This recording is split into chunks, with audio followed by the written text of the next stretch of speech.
guys, sa pangalawang pagkakataon, i-update ko kayo sa magkano ng nakuha nating coins sa ilang araw.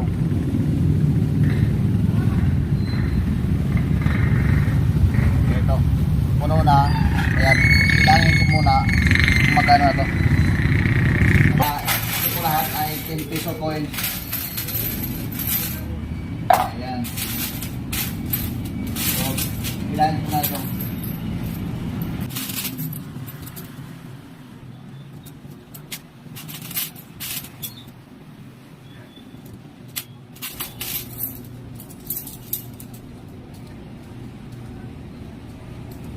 Tingnan ko muna kung anong pizza ito. May nakalagay kasi ako dito.